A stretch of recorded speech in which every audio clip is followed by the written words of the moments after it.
The second annual Unstoppable You Women's Conference was held in York, Pennsylvania on Saturday, November 15, 2014. I was extremely blessed to have amazing speakers give phenomenal presentations on all different types of topics. What you are about to hear is Whitney Doweary present God Sees You as Valuable, I See You as Unstoppable. I really don't like to hear myself in a microphone. It sounds really odd, so I just have to get that out. It's so odd. But I am honored and blessed to be a part of this conference, not only about my cousin, but also to empower women, especially for the women of York City. We don't really get a chance to do this more often, and I feel blessed to be like the baby up here and to stop hiding behind Facebook with my little inspirational messages and just walk in my purpose. All right. I just love God. I'm sorry.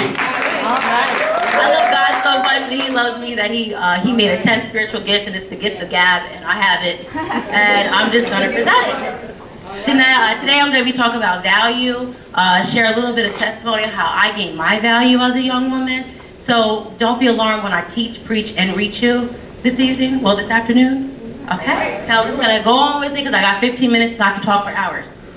Okay. Yes, I am a Doweary, right? Okay, I once heard that the most important person in your life's opinion about you is how you will measure your value, your worth, and how you perceive yourself. That means any person of influence that you hold in high regard, your mother, your father, your brother, your sister, friend, or even pastor, if they are the most important persons to you, then what they say about you is what you will take in and believe.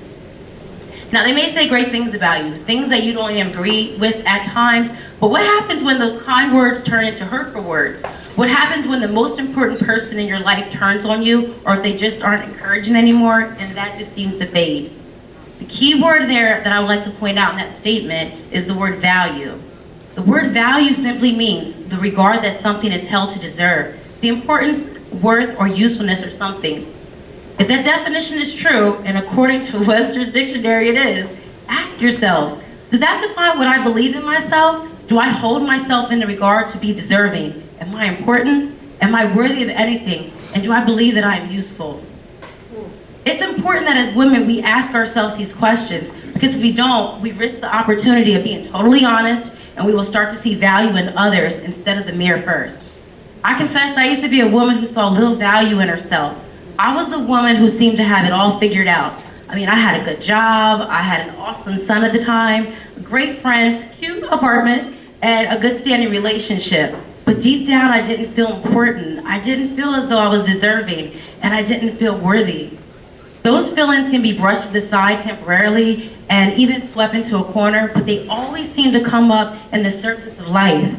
We can ignore some things, but at some point, we must become brave enough to face them head on. So as time went on, those feelings became more frequent, and I just couldn't stop them from inviting themselves over into my mind. I remember this day very clearly, and it's a day that changed my life. I called a close spiritual girlfriend of mine, whom I trusted. I told her how I was feeling over the past couple of weeks, and now lately I've been feeling very empty inside. It's as almost a void that needed to be filled in order for me to be fulfilled and truly happy. Right away, she replied, "Whitney, that is God calling you, and maybe you should pick up the other line." You know, I ask myself that all the time, why is it so hard to answer when God calls us? And if you use your imagination with me, it's kind of like this. Picture a movie where the state of the world is relied on one phone call that needed answered. That part of the movie where you're on the edge of your seat full of anticipation, and you wonder why the people in the movie crowd around the phone while it's ringing off the hook, and you just want to scream, "Pick it up." Well, that's life. God is calling us to be a part of our lives and to save us and to give us a sense of purpose. We just have to pick up the other line. Many of us receive that call, but there are too many distractions in the way crowding around us and making it hard for us to pick up the phone. But God always has a plan. It was no coincidence that the very first Bible study I attended, I was introduced to the book of Esther.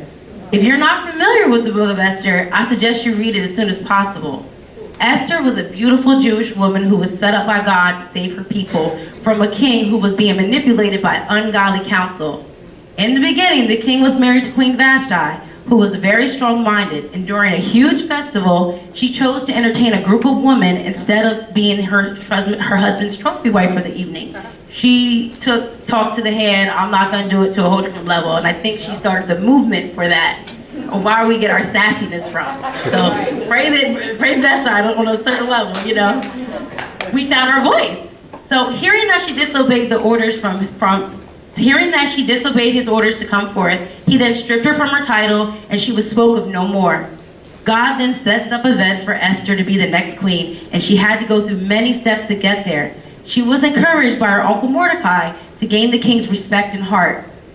But one day she had the courage to go before the king to ask for what she wanted. She saw her value, her importance, her worth.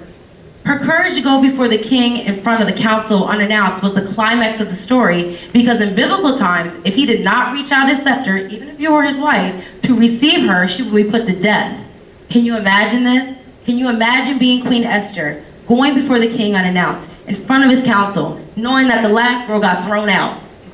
She must have looked in the mirror and said, Esther, you are valuable. Esther, you are important. Esther, you are worthy. Sometimes we have to look at all that what's at stake and look deep within ourselves to find the courage to say that out loud. I am valuable. And keep that light of self-confidence aflame. Esther's people's lives were at risk.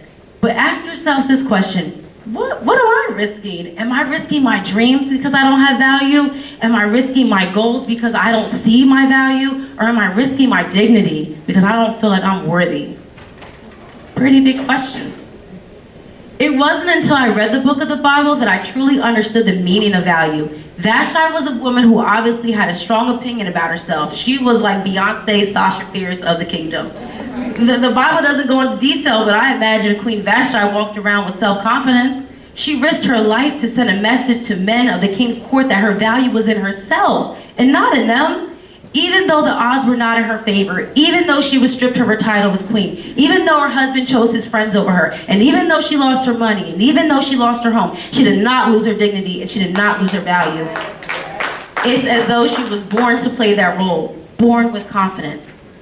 Or maybe you're a woman that doesn't feel like you're born that way. Life experiences took that courage and value away. Sometimes we have to gain it back.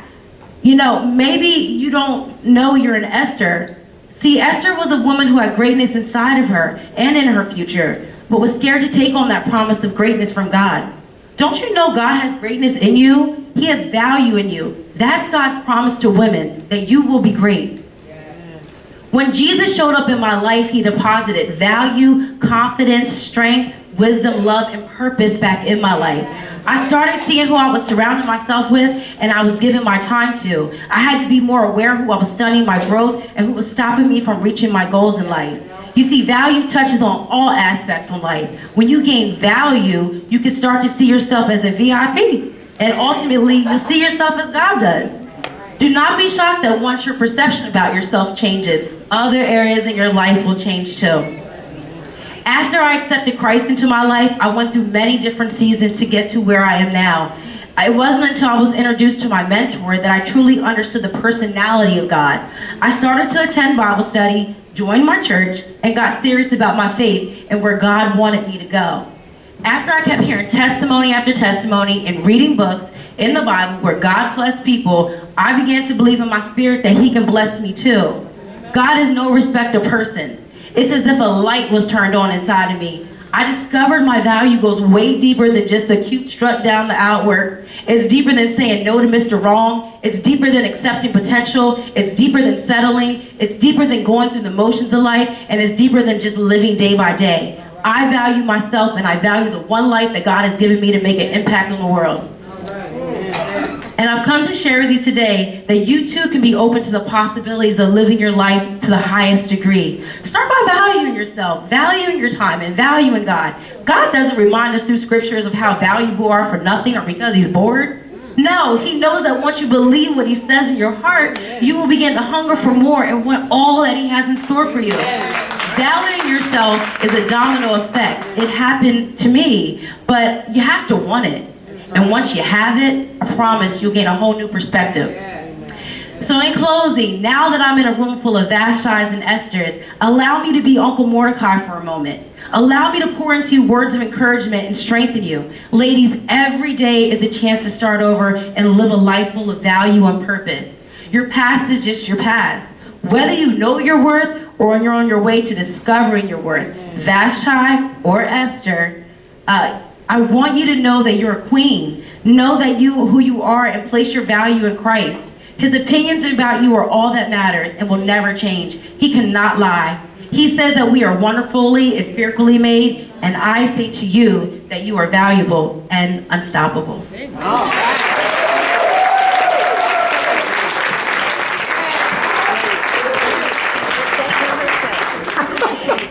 Thank you so much for allowing me to inspire you. I hope to push this message to the women of our community, the young women of our community, and hopefully some men will get on board and reach the young men of our community. Thank you. Use her, God. Use her.